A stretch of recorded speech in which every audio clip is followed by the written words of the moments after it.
So ಈ ಒಂದು ವಾರ್ಷಿಕ ಪರೀಕ್ಷೆ ಈಗಾಗಲೇ ಕಂಪ್ಲೀಟ್ ಆಗಿದೆ. ಸೊ ಈಗಾಗಲೇ ಎಲ್ಲ ವಿದ್ಯಾರ್ಥಿಗಳು ಈ ಒಂದು ಸಾಕಷ್ಟು ದಿನಗಳಿಂದ ಈ ಒಂದು ವಾರ್ಷಿಕ ಪರೀಕ್ಷೆಗೆ ತಯಾರಿ ಮಾಡಿದ್ರು, ಪರೀಕ್ಷೆಯನ್ನು ಬರೆದಿದ್ದಾರೆ. ಹಾಗೂ ಪರೀಕ್ಷೆಯಲ್ಲಿ ಭಾಳಷ್ಟು ಸುರಕ್ಷತೆಯಿಂದ ಪರೀಕ್ಷೆ ನಡೆಸಲಿಕ್ಕೆ ಈ ಸಲ ವೆಬ್ಕಾಸ್ಟ್ ಕೂಡ ಮಾಡಲಾಗಿತ್ತು. ಬಹಳ ಉತ್ತಮವಾದ ಕ್ರಮ ಇದೆ ಈ ಒಂದು ಇಲಾಖೆಯಿಂದ. ಈಗ ಎಲ್ಲ ವಿದ್ಯಾರ್ಥಿಗಳು ಪರೀಕ್ಷೆಯನ್ನು ಮುಗಿಸಿದ್ದಾರೆ, ಎಲ್ಲರೂ ಖುಷಿ ಒಂದು ವಾತಾವರಣದಲ್ಲಿದ್ದೀರಿ. ಆದರೆ ಎಲ್ಲ ವಿದ್ಯಾರ್ಥಿಗಳಿಗೆ ಒಂದು ಪ್ರಶ್ನೆ ಕಾಡ್ತಾ ಇದೆ. ಈಗ ನಮ್ಮ ಒಂದು ಉತ್ತರ ಪತ್ರಿಕೆಗಳ ಇವ್ಯಾಲ್ಯುವೇಷನ್ ಮೌಲ್ಯಮಾಪನ ಯಾವ ರೀತಿ ಆಗ್ತದೆ, ಪೇಪರ್ ಚೆಕಿಂಗ್ ಯಾವ ರೀತಿ ಮಾಡ್ತಾರೆ, ಏನೆಲ್ಲ ಪ್ರೊಸೀಜರ್ ಇರುತ್ತೆ. ಯಾಕಂದರೆ ಕೆಲವೊಂದು ವಿದ್ಯಾರ್ಥಿಗಳಿಗೆ ಕಾಡ್ತಾ ಇರುತ್ತೆ, ಲಕ್ಷಾಂತರ ವಿದ್ಯಾರ್ಥಿಗಳು ಪರೀಕ್ಷೆನ ಬರೆದಿದ್ದಾರೆ. ಆ ಲಕ್ಷಾಂತರ ವಿದ್ಯಾರ್ಥಿಗಳಲ್ಲಿ ನಂದು ಒಂದು ಪೇಪರ್ ಇರುತ್ತೆ, ಆ ಪೇಪರನ್ನು ಎಷ್ಟು ಸರಿಯಾಗಿ ಚೆಕ್ ಮಾಡ್ತಾರೆ, ಎಲ್ಲಾದರೂ ಆ ಪೇಪರ್ ಚೆಕ್ ಮಾಡುವಾಗ ಏನಾದರೂ ಅನ್ಯಾಯ ಆಗ್ಬೋದಾ. ಸೊ ಈ ರೀತಿ ಸಾಕಷ್ಟು ಆ ಪ್ರಶ್ನೆಗಳು ವಿದ್ಯಾರ್ಥಿಗಳಲ್ಲಿ ಮೂಡ್ತಾ ಇರುತ್ತೆ. ಸೊ ಆ ಒಂದು ನಿಟ್ಟಿನಲ್ಲಿ ಈ ವಿಡಿಯೋದಲ್ಲಿ ನಾವು ಈ ಒಂದು SSLC ಎಕ್ಸಾಮ್ ಮುಗಿದ ಮೇಲೆ ಪೇಪರ್ ವ್ಯಾಲ್ಯುವೇಷನ್ಸ್ ಯಾವ ರೀತಿ ಆಗ್ತದೆ, ನಿಮ್ಮ ಅಂಕಗಳ ಎಂಟ್ರಿ ಯಾವ ರೀತಿ ಆಗುತ್ತೆ, ನಿಮ್ಮ ಪೇಪರ್ ಎಷ್ಟು ಸೇಫ್ಟಿಯಾಗಿ ಎಷ್ಟು ಕರೆಕ್ಟಾಗಿ ವ್ಯಾಲ್ಯುವೇಷನ್ ಮಾಡಲಾಗುತ್ತೆ, ಏನೆಲ್ಲ ಒಂದು ಮುಂಜಾಗ್ರತಾ ಕ್ರಮಗಳಿರ್ತದೆ, ಕಂಪ್ಲೀಟ್ ಆಗಿರುವಂಥ ಇನ್ಫಾರ್ಮೇಷನ್ಸ್ ಇರುತ್ತೆ. ಸೊ ಆದ್ಮೇಲೆ ವಿದ್ಯಾರ್ಥಿಗಳೇ ಈಗಾಗಲೇ ಪೇಪರ್ ಕಂಪ್ಲೀಟ್ ಆಗಿದೆ. ನಿಮ್ಮೆಲ್ಲರಿಗೂ ಗೊತ್ತಿರುವ ಹಾಗೆ ನೀವು ಎಕ್ಸಾಮ್ ಬರೆಯುವಾಗ ಪ್ರತಿಯೊಂದು ರೂಮ್ನಲ್ಲಿ 24 ಸ್ಟೂಡೆಂಟ್ಸು 24 ಸ್ಟೂಡೆಂಟ್ಸು ಇರ್ತಾರೆ. ಸೊ ಎಲ್ಲ ವಿದ್ಯಾರ್ಥಿಗಳಿಗೆ ಒಂದು ಪ್ರಶ್ನೆ ಕಾಡುತ್ತೆ, 24 ಸ್ಟೂಡೆಂಟ್ಸ್ ಅಂದರೆ ಒಂದು ರೂಮ್ನಲ್ಲಿ ಏನಿರ್ತಾರೆ ಅದನ್ನು ಒಂದು ಪ್ಯಾಕ್ನಲ್ಲಿ ಮಾಡ್ತಾರೆ, ಅದೇ ಪ್ಯಾಕು ವ್ಯಾಲ್ಯುವೇಷನ್ಗೆ ಹೋಗುತ್ತೆ ಅಂತ.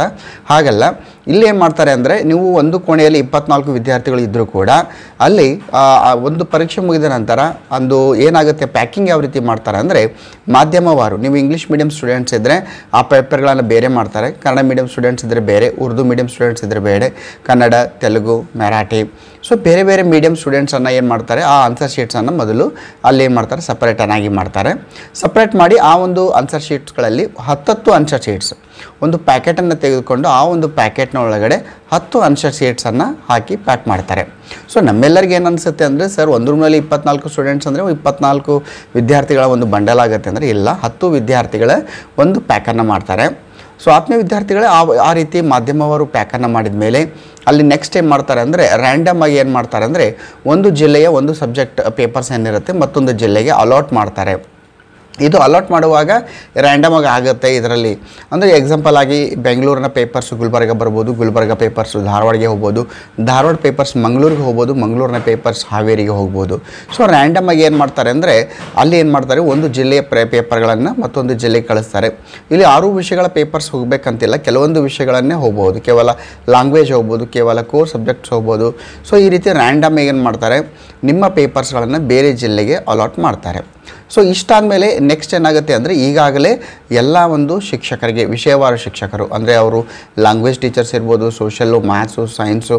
ಸೊ ಈ ಟೀಚರ್ಸ್ಗೆ ಇವ್ಯಾಲ್ಯೂಯೇಷನ್ ಮಾಡಲಿಕ್ಕೆ ಆರ್ಡರ್ ಕಾಪಿ ಬಂದಿದೆ, ಅಂದರೆ ಪೇಪರ್ ಚೆಕ್ ಮಾಡಲಿಕ್ಕೆ ಒಂದು ಆದೇಶ ಪ್ರತಿ ಬಂದಿದೆ ಇಲಾಖೆಯಿಂದ. ಸೊ ಇಲ್ಲೇನು ಮಾಡಿದರೆ ಈಗಾಗಲೇ ಬಂದಿದೆ. ಈಗ ಆ ಒಂದು ಯಾವ ಡೇಟ್ಗೆ ಒಂದು ಪೇಪರ್ ವ್ಯಾಲ್ಯುಯೇಷನ್ ಸ್ಟಾರ್ಟ್ ಆಗುತ್ತೆ ಆ ಡೇಟಿಗೆ ಇವ್ಯಾಲ್ಯುವೇಟರ್ಸ್ ಏನು ಮಾಡ್ತಾರೆ, ಆ ಒಂದು ಇವ್ಯಾಲ್ಯುಯೇಷನ್ ಸೆಂಟರ್ ಪರೀಕ್ಷೆಯನ್ನು ಮೌಲ್ಯಮಾಪನ ಮಾಡುವ ಕೇಂದ್ರಕ್ಕೆ ಹೋಗ್ತಾರೆ. ಹೋಗಿದ ಮೇಲೆ ಏನು ಮಾಡ್ತಾರೆ ಅಂದರೆ ಪ್ರತಿನಿತ್ಯ ಒಬ್ಬ ಶಿಕ್ಷಕರಿಗೆ 2 ಬಂಡಲ್, ಅಂದರೆ ಒಂದು ಬಂಡಲ್ನಲ್ಲಿ 10 ಆನ್ಸರ್ ಶೀಟ್ ಇರುತ್ತೆ, ಅಂದರೆ 10 ವಿದ್ಯಾರ್ಥಿಗಳದ್ದು ಅಂಥದ್ದು 2 ಬಂಡಲ್, ಅಂದರೆ ಒಂದು ದಿನ ಒಬ್ಬ ಶಿಕ್ಷಕರು ಕೇವಲ 20 ವಿದ್ಯಾರ್ಥಿಗಳ ಪೇಪರ್ ವ್ಯಾಲ್ಯುಯೇಷನ್ಸನ್ನು ಮಾಡ್ತಾರೆ. ಇದು ಭಾಳ ಇಂಪಾರ್ಟೆಂಟ್ ಆಗಿರುವಂಥದ್ದು. ಯಾಕಂದರೆ ಕೆಲವೊಬ್ರಿಗೆ ಏನಾಗುತ್ತೆ ಅಂದರೆ ಇಲ್ಲ ಒಂದು ದಿನದಲ್ಲಿ ಅನ್ಲಿಮಿಟೆಡ್ ಆಗೋದು, ಎಷ್ಟಾದರೂ ಪೇಪರ್ ವ್ಯಾಲ್ಯೂಯೇಷನ್ ಮಾಡಬೇಕು ಅಂತ ಬಂದಾಗ ಪೇಪರ್ ಚೆಕ್ ಭಾಳ ಫಾಸ್ಟಾಗಿ ಮಾಡೋದರಿಂದ ಎಲ್ಲಿ ನಮ್ಮ ಒಂದು ಪ್ರಶ್ನೆಗೆ ಉತ್ತರ ಪತ್ರಿಕೆಗಳು ಸರಿಯಾಗಿ ಅಲ್ಲಿ ಚೆಕ್ ಆಗೋದಿಲ್ಲ ಏನೋ ಅಂತ ಒಂದು ಪ್ರಶ್ನೆ ಇರುತ್ತೆ. ಆದರೆ ಲಿಮಿಟ್ ಇರುತ್ತೆ ವಿದ್ಯಾರ್ಥಿಗಳಿಗೆ, ಕೇವಲ 20 ಪೇಪರ್ಸನ್ನು ಒಂದು ದಿನಕ್ಕೆ ಪೇಪರ್ ಚೆಕ್ ಮಾಡೋದರಿಂದ ಕೇವಲ ಆ ಒಂದು 20 ಪತ್ರಿಕೆಗಳನ್ನು ಮಾಡುವಾಗ ಭಾಳಷ್ಟು ಕೂಲಂಕುಷವಾಗಿ ಪೇಪರ್ ವ್ಯಾಲ್ಯುಯೇಷನ್ಸ್ ಆಗುತ್ತೆ. ಯಾಕಂದರೆ ಹೆಚ್ಚಿನ ಉತ್ತರ ಪತ್ರಿಕೆಗಳು ಇಲ್ಲ, ಕಡಿಮೆ ಉತ್ತರ ಪತ್ರಗಳಿರುತ್ತೆ, ಕೇವಲ 20. ಸೊ ಆ ಒಂದು ನಿಟ್ಟಿನಲ್ಲಿ ಇಲ್ಲಿ ಪೇಪರ್ ವ್ಯಾಲ್ಯುಯೇಷನ್ಸು ಭಾಳಷ್ಟು ನಿಧಾನವಾಗಿ ಕರಾರುವಕ್ಕಾಗಿ ನಡೆಯುತ್ತೆ. ಸೊ ಪೇಪರ್ ವ್ಯಾಲ್ಯುಯೇಷನ್ ಮಾಡುವಾಗ ಸರ್ ಹೇಗೆ, ನಾವು ಒಂದು ಉತ್ತರಗಳನ್ನು ಬರೆದಿದ್ದೇವೆ, ಆನ್ಸರ್ಸ್ ಬರೆದಿದ್ದೇವೆ, ನಮ್ಮ ಶಿಕ್ಷಕರು ಹೇಳಿದ್ದಾರೆ, ನಮ್ಮ ಒಂದು ರೆಫರೆನ್ಸ್ ಬುಕ್ನಲ್ಲಿ ನಾವು ನೋಡಿ ಬರೆದಿದ್ದೇವೆ. ಈಗ ಪೇಪರ್ ವ್ಯಾಲ್ಯುಯೇಷನ್ ಮಾಡೋರು ಅವರ ಒಂದು ದೃಷ್ಟಿಕೋನದಲ್ಲಿ ಅದಕ್ಕೆ ಬೇರೆ ಉತ್ತರ ಇರ್ಬೋದು, ಹಾಗೆ ನಾವು ಬರೆದಿರುವಂಥ ಉತ್ತರಕ್ಕೆ ಕಡಿಮೆ ಅಂಕ ಬರ್ಬೋದೇನೋ ಅಂತ ಒಂದು ಪ್ರಶ್ನೆ ಕಾಡುತ್ತೆ ವಿದ್ಯಾರ್ಥಿಗಳಿಗೆ. ಯಾಕಂದರೆ ನಮಗೆ ಗೈಡ್ ಮಾಡೋಕ್ಕೆ ನಮ್ಮ ಟೀಚರ್ಸ್ ಇರ್ತಾರೆ. ಆದರೆ ಈ ರೀತಿ ಇದ್ದಾಗ ಯಾವುದೇ ರೀತಿಯ ತೊಂದರೆ ಇಲ್ಲ. ಇಲ್ಲಿ ಇಲಾಖೆಯಿಂದ ಒಂದು ಆನ್ಸರ್ ಕೀ, ಒಂದು ಉತ್ತರಗಳನ್ನು, ಮಾದರಿ ಉತ್ತರಗಳನ್ನು ಕೊಟ್ಟಿರ್ತಾರೆ ಈ ವ್ಯಾಲ್ಯುಯೇಷನ್ ಮಾಡುವಂಥ ಶಿಕ್ಷಕರಿಗೆ.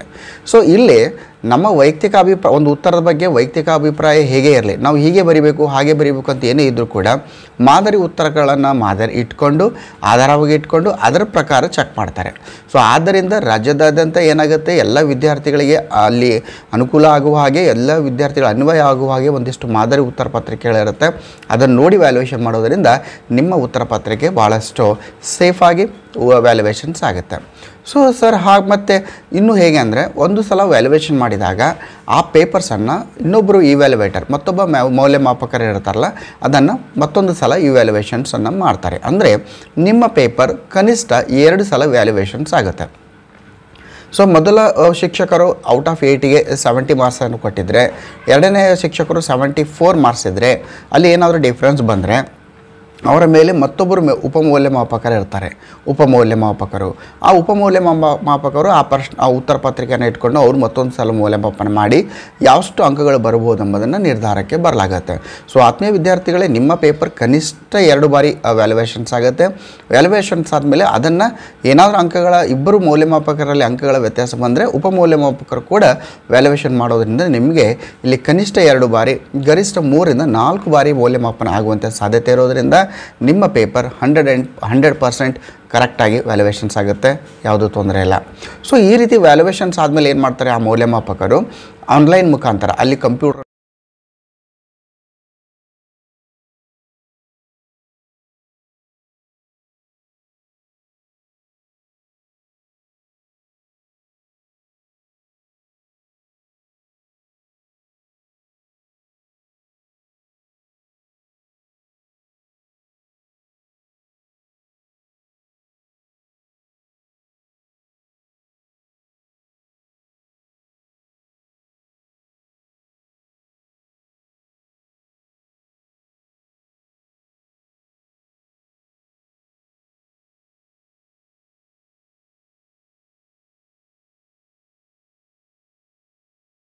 ವ್ಯಾಲ್ಯೂಯೇಷನ್ ಆಗ್ತಾ ಇದ್ರು.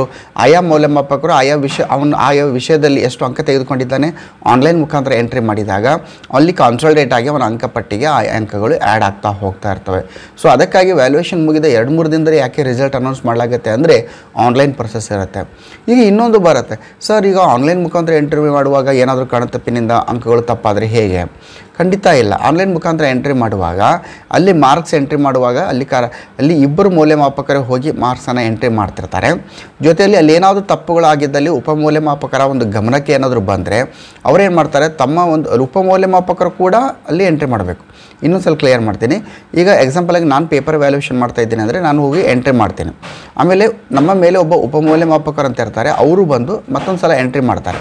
ಸೊ ನಾನು ಎಂಟ್ರಿ ಮಾಡಿದ್ದು ಏನಾದರೂ ತಪ್ಪಾಗಿತ್ತು ಅಂದರೆ ಉಪಮೌಲ್ಯಮಾಪಕರು ಮಾಡಿರುವಂಥ ಅಂಕ ಬೇರೆ ಆಗಿದ್ದರೆ ಅಲ್ಲಿ ಎಂಟ್ರಿ ತೊಗೋದಿಲ್ಲ, ಮಿಸ್ ಮ್ಯಾಚ್ ಅಂತ ಬರುತ್ತೆ. ಆವಾಗ ಉಪಮೌಲ್ಯಮಾಪಕರು ಮತ್ತೊಂದು ಸಲ ಪರಿಶೀಲನೆ ಮಾಡುವುದರಿಂದ ಅಲ್ಲಿ 100% ಅಲ್ಲಿ ಕರೆಕ್ಟಾಗಿ ಮಾರ್ಕ್ಸ್ ಎಂಟ್ರಿ ಆಗುತ್ತೆ. ಇಷ್ಟಾದರೂ ತಪ್ಪಾಗುವಂಥ ಸಾಧ್ಯತೆ ಇದ್ದರೆ ಜಂಟಿ ಮೌಲ್ಯಮಾಪಕರು ಅಂತ ಇರ್ತಾರೆ, ಆ ಜಂಟಿ ಮೌಲ್ಯಮಾಪಕರ ಒಂದು ಲಾಗಿನ್ನಲ್ಲಿ ಕೂಡ ತಿದ್ದುಪಡಿ ಮಾಡಲಿಕ್ಕೆ ಅವಕಾಶ ಇರ್ತದೆ. ಸೊ ಎಲ್ಲ ವಿದ್ಯಾರ್ಥಿಗಳು ಭಾಳ ಸೇಫೆಸ್ಟಾಗಿ ಸಿಸ್ಟಮೆಟಿಕ್ ಆಗಿ ಸೈಂಟಿಫಿಕ್ ವೇನಲ್ಲಿ ಟೆಕ್ನಾಲಜಿಯನ್ನು ಯೂಸ್ ಮಾಡಿಕೊಂಡು ಮೌಲ್ಯಮಾಪನ ಅಲ್ಲಿ ಆಗ್ತದೆ. ಸೊ ಆತ್ಮೀಯ ವಿದ್ಯಾರ್ಥಿಗಳೇ, ನಿಮ್ಮ ಒಂದು ಮೌಲ್ಯಮಾಪನ ಪ್ರೊಸೆಸ್ ಒಂದು ಡಿಸ್ಕಷನ್ ಮಾಡಿದ್ದೀನಿ. ಇದರಲ್ಲಿ ಏನಾದರೂ ಡೌಟ್ಸ್ ಇದ್ದರೆ ಕಾಮೆಂಟ್ ಬಾಕ್ಸಲ್ಲಿ ಕಾಮೆಂಟ್ ಮಾಡಿ. ನಿಮ್ಮ ಜೂನಿಯರ್ಸ್ ಏನಿರ್ತಾರೆ 9ನೇ ತರಗತಿ ಏನು ಓದ್ತಾ ಇರ್ತಾರೆ, ನಿಮ್ಮ ಜೂನಿಯರ್ಸ್ಗೆ ಈ ಚಾನಲ್ ಬಗ್ಗೆ ಹೇಳಿ. ಒಂದು ನಿಮಗೆ ವಿಜ್ಞಾನದ ಬಗ್ಗೆ ಕಂಪ್ಲೀಟ್ ಆಗಿರುವಂಥ ಪ್ಯಾಕೇಜ್ ನಮ್ಮ ಒಂದು ಯೂಟ್ಯೂಬ್ ಚಾನಲಲ್ಲಿ ಸಿಗ್ತದೆ ಮತ್ತು SSLC ಬಗ್ಗೆ ಈ ರೀತಿಯ ಒಂದಿಷ್ಟು ಇನ್ಫಾರ್ಮೇಷನ್ಸ್ ನಿಮಗೆ ಡೈರೆಕ್ಟಾಗಿ ಸಿಗ್ತದೆ.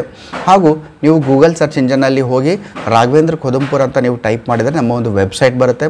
ಆ ವೆಬ್ಸೈಟ್ನಲ್ಲಿ ನಿಮಗೆ ಇಲ್ಲಿ 8ನೇ 9ನೇ 10ನೇ 7ನೇ ತರಗತಿಯಿಂದ ಎಲ್ಲ ವಿಷಯಗಳ ಒಂದಿಷ್ಟು content, question papers, important scoring packages ನಿಮಗೆ ಎಲ್ಲ ಸಿಗ್ತದೆ. ಒಂದು ಸಲ ವೆಬ್ಸೈಟ್ಗೆ ಹೋಗಿ ವಿಸಿಟ್ ಮಾಡಿ. ನಿಮ್ಮ ಜೂನಿಯರ್ಸ್ಗೆ ಈ ಒಂದು ವೆಬ್ಸೈಟ್ ಮತ್ತು ಯೂಟ್ಯೂಬ್ ಚಾನಲ್ ಬಗ್ಗೆ ಹೇಳೋದ್ರ ಮುಖಾಂತರ ಅವರು ಕೂಡ ಒಂದು 10ನೇ ತರಗತಿಯಲ್ಲಿ ಉನ್ನತ ಶ್ರೇಣಿಯಲ್ಲಿ ಉನ್ನತ ಕ್ಲಾಸ್ನಲ್ಲಿ ಪಾಸ್ ಆಗಲಿ ನೀವು ಸಹಾಯ ಮಾಡಿ ಅಂತ ಹೇಳ್ತಾ ನಿಮ್ಮ ರಿಸಲ್ಟಿಗೆ ಆಲ್ ದ ಬೆಸ್ಟ್.